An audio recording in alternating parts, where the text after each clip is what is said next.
한국에는 연고전, 연대 나온 사람들은 연고전이라고 반드시 하고 고대 나온 사람은 고연전이라고 그러죠.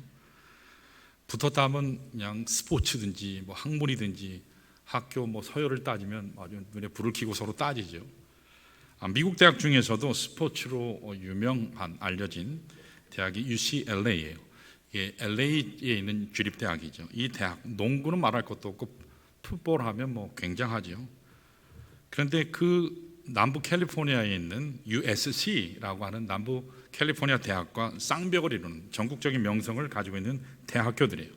자, 그런데 제 기억으로는 2008년 제가 LA에서 목회할 때 2008년 이 UCLA가 유타 대학, 별로 잘하는 학교 아니거든요. 유타 대학과 풋볼 경기를 했는데 59대 0으로 졌어요. 그때 난리가 났습니다. 이렇게 경이로운 스코어로 패배할 수도 없거든요. 그런데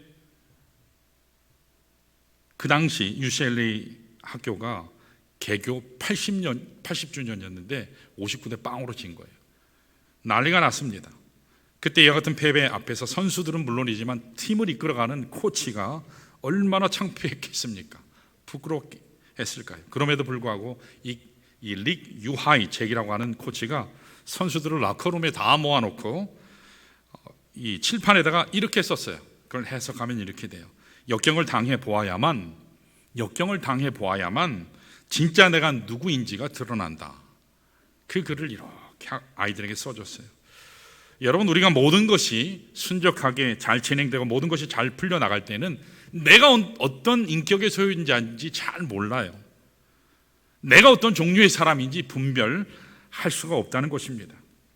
그러면 언제 그것을 알 수 있느냐? 길이 막혔을 때, 역경을 당할 때, 길이 막히고 역경이 찾아왔을지라도 수치와 패배에도 불구하고 내가 다시 일어설 수 있는 사람이 되는 것을 보여줄 때에 비로소 진짜 자신이 누구인가가 밝혀질 수 있다는 것입니다. 사랑하는 여러분, 오늘 우리 인생 가운데도요 많은 역경들이 있어요. 이게 지나갔나 싶으면 다른 차원에서 또 찾아와요. 우리는 원치 않았지만 우리 앞길을 가로막는 우리 인생의 수많은 패배, 또 수치스럽게 만드는 수많은 사건들, 그런 것이 있을 수 있습니다. 그런데 우리에게 주어진 사건이나 주어진 환경이 중요한 것이 아니라 그 사건과 환경 앞에 내가 어떻게 반응하느냐, 이것이 참 중요합니다. 아무리 역경이 찾아오고 내가 처참한 패배 현실에 떨어졌다 할지라도 믿음을 가지고 일어서는 자가 된다면 언젠가는 다시 명예를 회복해서 하나님의 사람답게 당당하게 살 수가 있을 것입니다.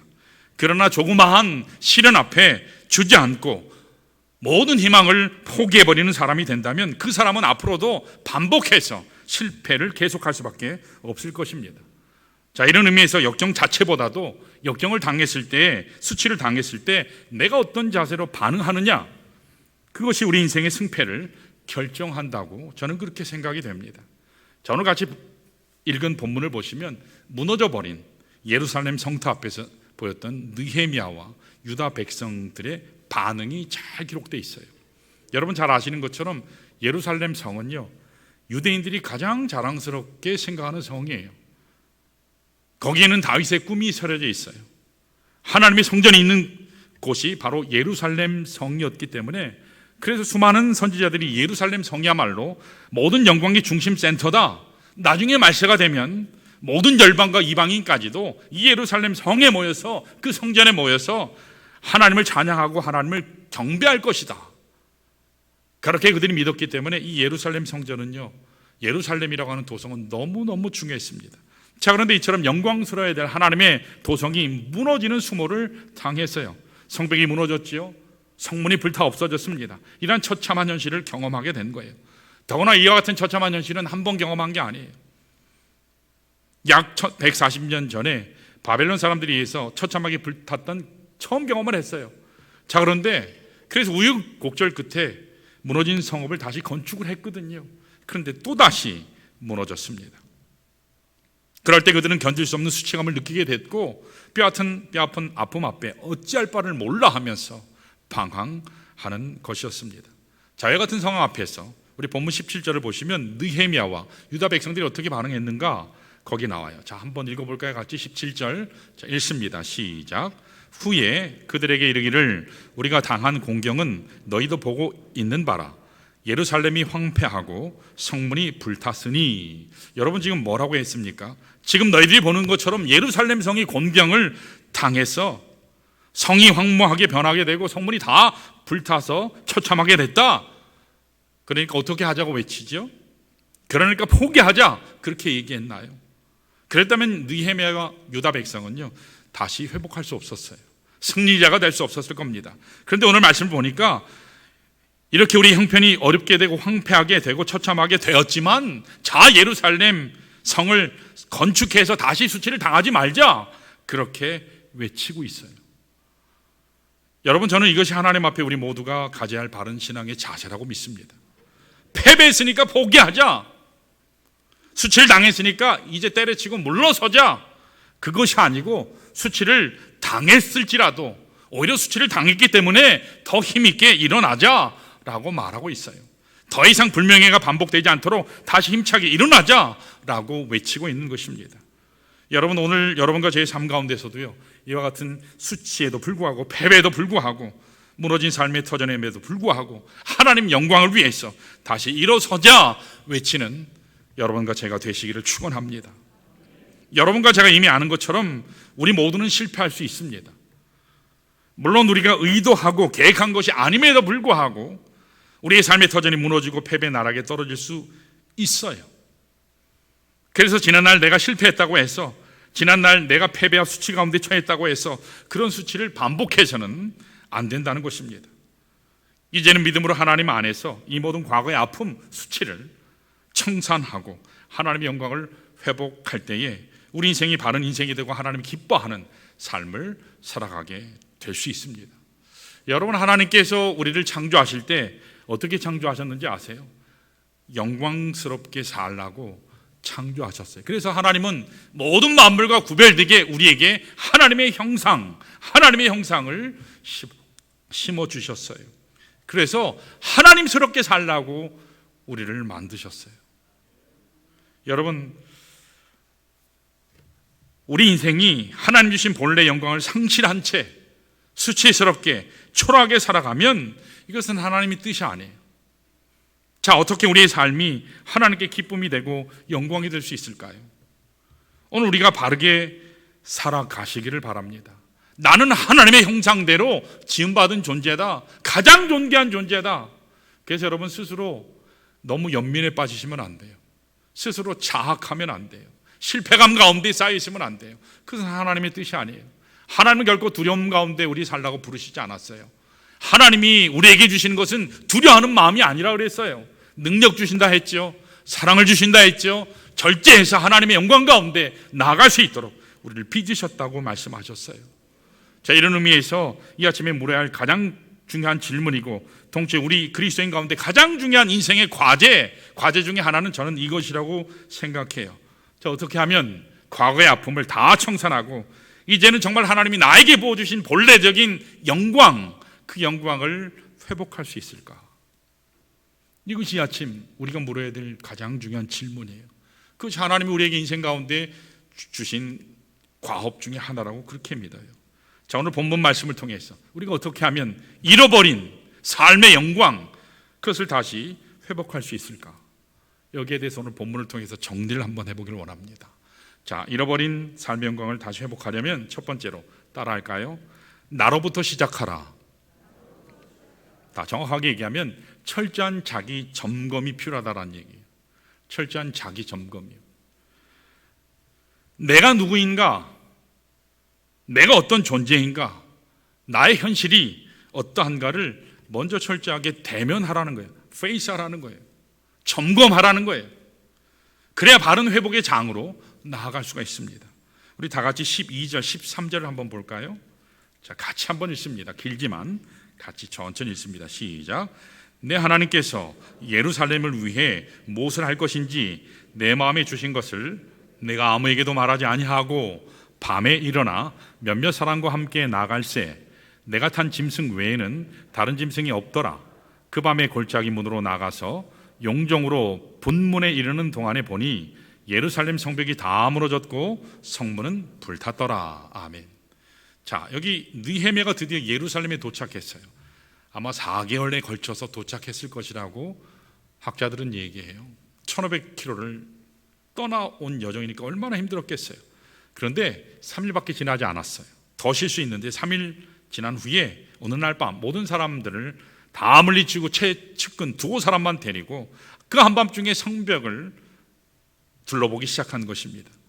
그런데 쭉 성벽을 둘러보니까 어떻죠? 성벽이 다 무너졌어요.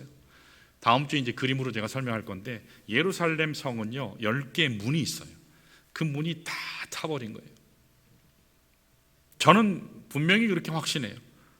그 성벽을 어루만지면서 불탄 성문을 바라보면서 느헤미야는 분명히 통곡하며 하나님 앞에 울었을 것이라고 저는 확신해요. 하나님, 어쩌다가 우리가 이렇게 됐습니까? 하나님의 거룩한 백성인데, 우리가 하나님의 거룩한 선민인데, 하나님 그토록 자랑스럽게 여겼던 이 하나님의 영광스러운 도성이 어찌 이토록 처참하게 무너졌습니까? 하나님, 이와 같은 처참한 현실을 어찌하면 좋습니까? 느헤미야는 하나님 앞에 부르짖으면서 눈물로 그날 밤 성벽을 돌았다고 저는 그렇게 믿어요. 여러분, 지금 느헤미야의 마음속에 잘 보세요. 지금 누가 이 성벽을 이렇게 무너뜨렸느냐? 그렇게 질문하지 않아요. 아마도 예상은 산발랏과 도비아와 같은 대적들이 무너뜨렸을 것 같은데, 그들이 우리에게 어떻게 하였느냐? 그걸 따지고 있지 않아요. 거기에 관심하고 있지 않습니다. 느헤미야는 어쩌다가 우리가 이렇게 처참한 지경이 되었는가? 자기 자신을 바라보고 있어요. 이런 느헤미야의 자세가 오늘 참 중요해요. 지금 무엇보다도 먼저 유다 백성과 자신의 현실을 먼저 보기를 원하고 있어요. 저는 이것이 회복의 단계로 가는 첫 번째 단계라고 그렇게 믿습니다. 여러분, 우리가 문제가 생기면 우리는 어떻죠? 자기를 점검하기보다, 자기 반성보다 자기를 성찰하지 않고 남 탓하기 바빠요. 환경 탓하기 바빠요. 그러다 보니까 문제가 해결되나요? 해결되지 않아요. 점점 더 엉켜져 갑니다. 우리 한국 사회가 점점 그런 미궁에 빠져가는 것 같아요. 정치현실을 보면 정말 답답해요. 흔히 누군가가 기분 나쁜 말을 하면 보통 그렇게 이야기하죠. 야, 너 왜 나 자꾸 열받게 해? 너 왜 나 자꾸 뚜껑 열리게 해? 여러분, 자녀들이 부모된 우리들에게 좀 삐딱한 말을 하면, 너 왜 자꾸 아빠 승질 건드려? 왜 뚜껑 열리게 해? 그렇게 말들 하죠. 그런데 그 표현 속에는 이런 의미가 담겨 있어요. 너 왜 자꾸 건드려? 날 화를 나게 만드는 원인자는 바로 너야, 그 뜻이에요. 자기는 아무 잘못 없다라고 하는 거죠. 왜 네가 나를 화나게 만드느냐? 그렇게 말하는 거예요. 여러분, 만일 기분 나쁜 말을 들을 때 이렇게 말하시는 게 참 지혜로워요. 왜 나는 너의 말을 들으면 자꾸 화가 나지?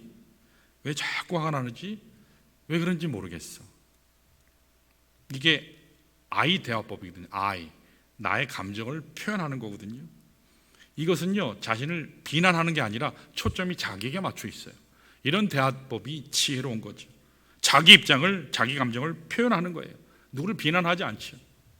여러분, 우리가 다른 사람 탓하고 다른 사람 손가락질 하면 진정한 차원의 회복과 화합은요 이루어질 수가 없어요.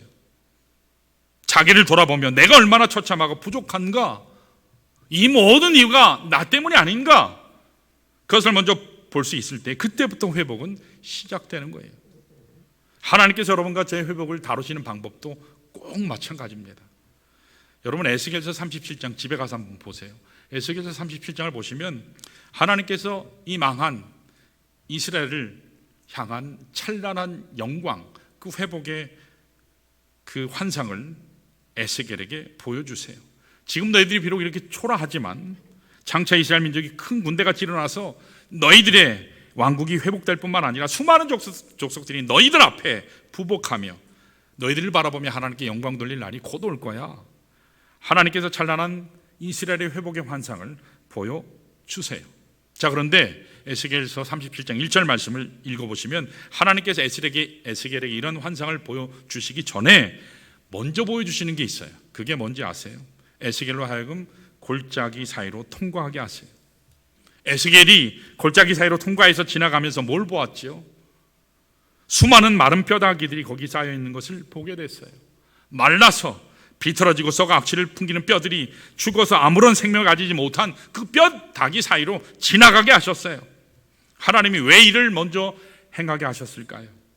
그것은 에스겔로 하여금 네가 지금 바라보고 있는 이 마른 뼈다귀가 바로 너야. 바로 유다 백성이야. 악취를 풍기고 말라 비틀어져 있는 이 수많은 뼈다귀가 너의 민족의 모습이야. 이 마른 뼈다귀, 아무런 생명도 소유하지 못한 채로 썩어져 가는 네가 지금 바라보고 있는 이 썩은 뼈다귀가 나 여호와를 떠난 이스라엘의 현실이야. 하나님이 이것을 먼저 보라고 에스겔 골짜기로 지나가게 하셨어요. 에스겔을요. 하나님은 에스겔로 하여금 그 순간 자신의 민족이 처해 있는 가장 비참한 현실을 보게 한 후에야, 그리고 나서 말씀하세요. 그리고 나서 생계를 부어주세요. 그리고 나서 군대로 일어서게 하는 모습을 우리가 에스겔서 37장에서 확인해 볼 수 있어요. 사랑하는 여러분, 오늘 하나님이 여러분과 저를 다루실 때 꼭 마찬가지로 다루세요. 먼저 우리 자신을 보게 하세요. 먼저 나를 보는 게 중요해요. 내가 얼마나 철저하게 죄인인지 그것을 먼저 인식하게 하세요. 우리 자신의 현실을 보지 아니하면 하나님의 은혜를 갈망하지 않아요. 다 남 탓하고 나는 문제 없는데 환경 탓하고 이 세상 탓하고 정치 탓하고 경제 탓하면 여러분 하나님의 은혜는 나에게 필요 없어요. 왜? 내가 문제가 아니니까. 십자가 보혈의 은혜와 능력 갈망하지 않아요. 스스로 잘난 줄 아는 사람, 스스로 나 정도면 괜찮지. 이만하면 괜찮게 사는 거 아니야? 그렇게 생각하는 사람은 하나님의 은혜를 철저하게 구하지 않습니다. 사랑하는 여러분, 어떤 사람이 십자가 은혜에 감격하는 줄 아세요? 십자가 은혜에 감격하는 사람은 자기의 허물과 죄를 깊이 인식하는 사람이에요. 여러분, 하나님의 은혜는 나의 죄를 깊이 보는 만큼 그 은혜가 충만해요. 내가 정말 죄인이라는 것을 철저하게, 하나님의 은혜가 아니면 내가 살 수 없다고 하는 것, 그 십자가의 보혈의 능력이 아니면 내가 결코 이 세상에서 하나님 앞에 고개 들고 살 수 없다는 것을 깨달으면 깨달을수록 여러분 하나님의 은혜를 더 깊이 구하게 돼요. 내가 죄인이라는 것을 깊이 깨달으면 나의 죄를 용서하시는 십자가, 그 사랑이 얼마나 감사한지 감격하게 되는 겁니다. 여러분, 이걸 아시기를 축원해요. 이걸 아셔야 돼요. 그래야 내게 자유가 있어요. 그래야 죄로부터 해방이 됩니다. 여러분, 평생 남 탓해보세요. 평생 환경 탓해보세요. 여러분, 해방될 길이 없어요. 자유와 같이 여러분의 신앙이 진정한 차원에서 회복되려면 먼저 자신을 철저하게 점검해야 돼요. 철저하게 하나님 말씀 가운데 십자가 앞에 나아가시기를 축원합니다. 자, 두 번째로 잃어버린 삶의 영광을 회복하려면 두 번째로 삶의 동기를 확인하라. 여러분, 삶의 동기를 확인해야 돼요. 내가 왜 다시 회복되어야 하는가? 내가 잃어버린 삶의 영광을 왜 다시 찾기 위해서 하나님 앞에 나가야 하는가? 그것에 대한 동기가 확인돼야 돼요.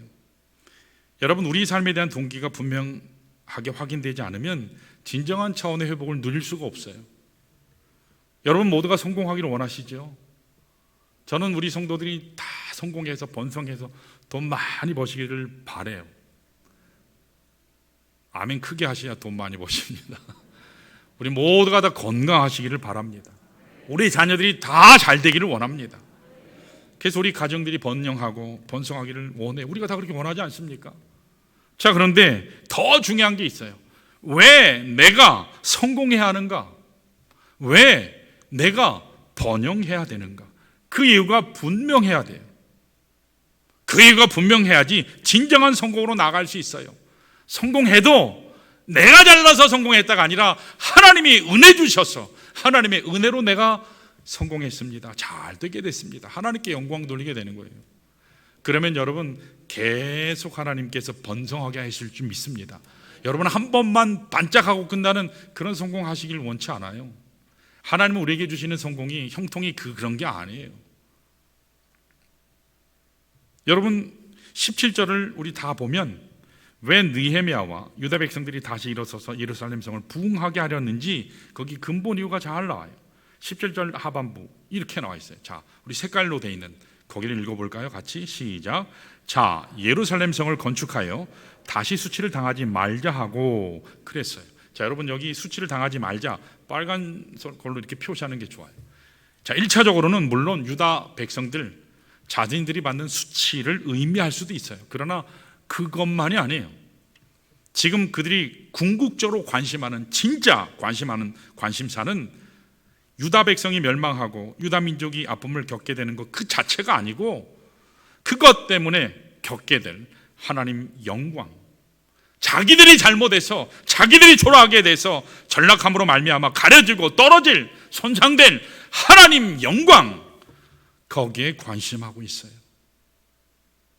그러니까 여기서 수치를 더 이상 당하지 말자 라고 하는 것은 더 이상 우리 민족이 이방인들에게 손가락질 당하지 말자, 더 이상 이방인들에게 우리가 멸시당하지 말자, 멸시를 받음으로 인해서 우리를 택하시고 우리를 여기까지 인도하신 그 하나님 영광 손상시키지 말자, 거기에 관심하고 있는 거예요. 내가 상처받은 거, 우리 민족이 좀 망가진 거 거기에 있는 게 아니에요. 하나님 영광 손상된 것, 하나님 영광이 가려진 것, 거기에 관심한 거예요. 여러분, 느헤미야가 그 먼 곳까지 와서 이스라엘 백성을 하나 되게 어떻게 합하게 할 수 있었을까요? 다 흩어졌던 패배감 가운데, 노예군성 가운데 있었던 그들을 어떻게 하나로 묶을 수 있었을까요?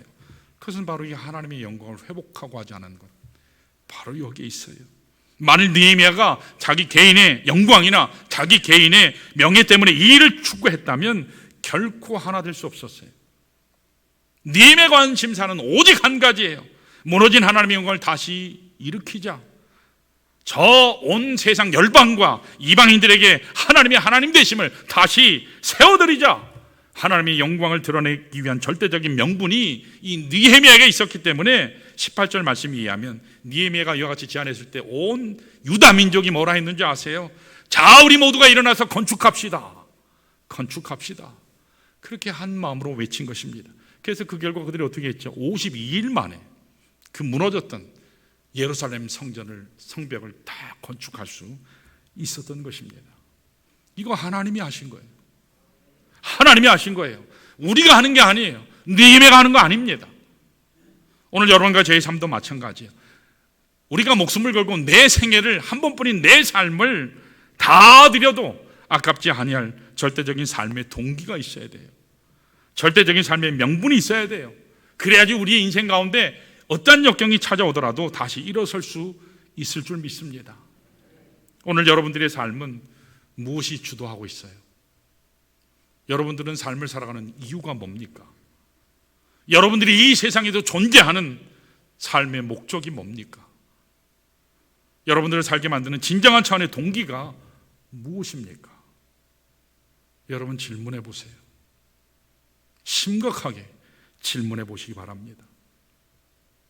한국 교회는 한때 80년대, 90년대 세들백 교회 그 LA에 있는 어바인 근처에 있는 릭 웨런 목사님이 사역하는 그 교회를 모델로 많이 교회들이 부흥을 도모하고 그랬어요. 그때 40일간 목적이 이끄는 삶이라는 책도 쓰신 이 릭 웨런 목사님이 이런 얘기를 한 적이 있어요. 모든 사람은 무엇인가에 의해서 움직이게 돼 있다. 이 드라이브 하는 게 있다. 어떤 사람은 그것이 죄책감이고, 어떤 사람은 그것이 분노와 후회이고, 어떤 사람은 두려움으로 이끌려진다. 또 어떤 사람은 물질적인 소유욕 때문에, 또 어떤 사람은 심지어는 다른 사람에게 칭찬받기 위해서, 사람에게 인정받기 위해서, 박수받기 위해서 이끌려간다. 그렇게 말한 적이 있어요.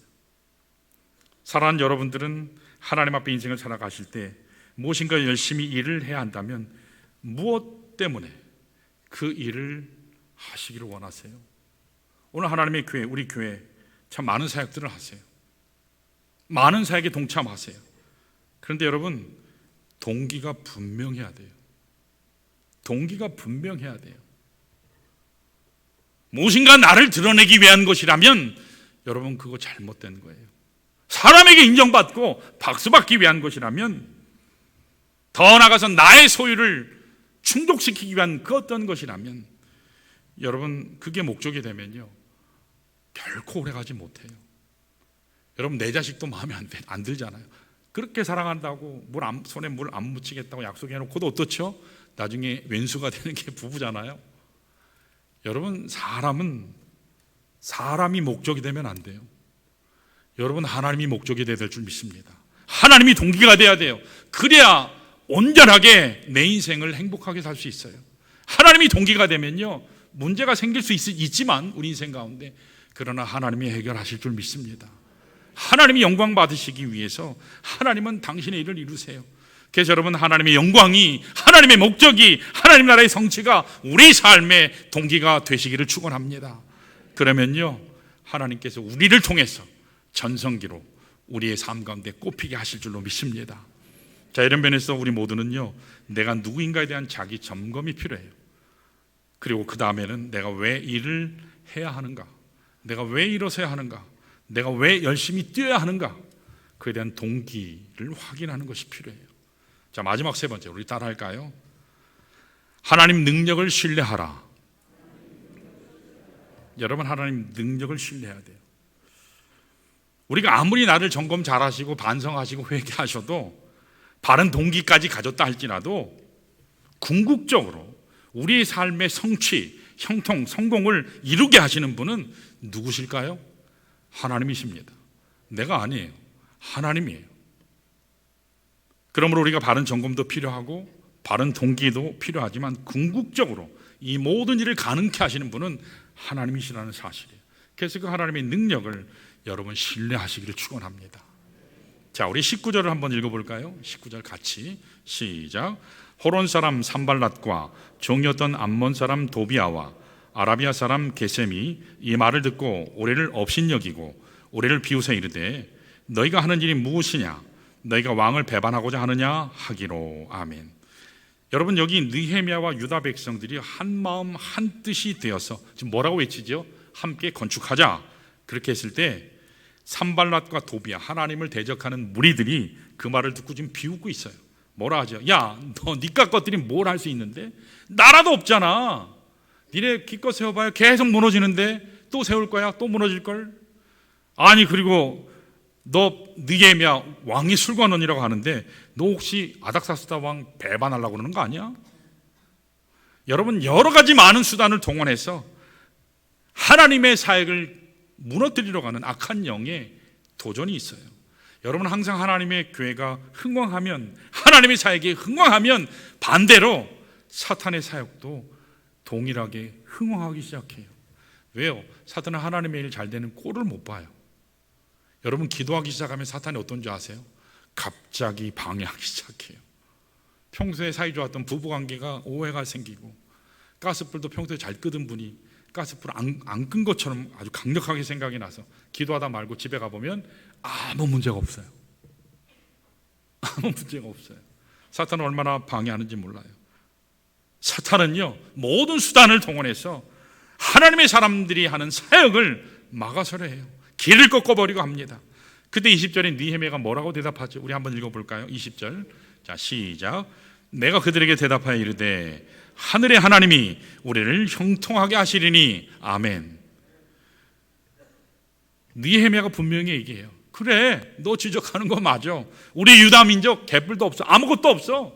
가진 거 하나도 없어. 그거 맞아. 네 말 맞아. 너희들이 이미 비웃고 지적하는 것처럼 느헤미야 나 자신은 가진 능력이 제한된 사람이야. 내가 할 수 있는 거 아니야.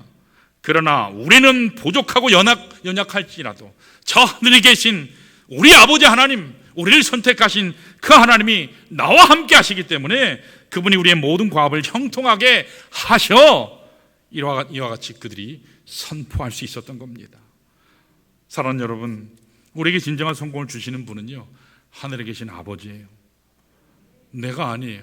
내 물질이 아니에요.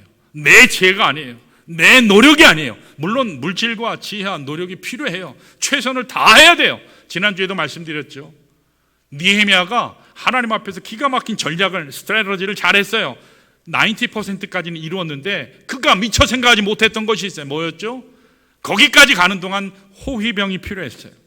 근데 그것은 생각하지 못했어요. 근데 하나님께서 어떻게 해요? 완전히 100% 채우셔서 하나님이 일을 하세요. 여러분, 내가 노력해야 돼요. 그러나 그 일을 이루시는 분은 하나님이신 줄로 믿습니다. 그래서 하나님이 하신 거지 내가 한 게 아니에요. 내가 아무리 노력했다 할지라도, 내가 열심히 했다 할지라도 그것을 이루시는 분은 하나님 한 분이신 줄로 믿습니다. 여러분, 우리에게 진정한 성공을 주시는 분은요, 천지를 창조하신 창조주 하나님이에요. 아들이라도 내어주신 그 하나님 아버지이십니다. 그 하나님이 우리의 인생의 주권자가 되셔서 그분이 내 삶을 다스리기 시작하면, 그분의 주권에 의해서 내 삶이 움직여 시작하면, 여러분, 그때 우리 인생은 전성기를 맞게 될 줄 믿습니다. 다시 한번 우리 교회, 우리 가정에, 여러분들의 개인의 삶에 하나님의 형통함이 넘치시기를 축원합니다. 이 시간에 모두 일어나셔서 우리 말씀 기억하면서 함께 기도하겠습니다.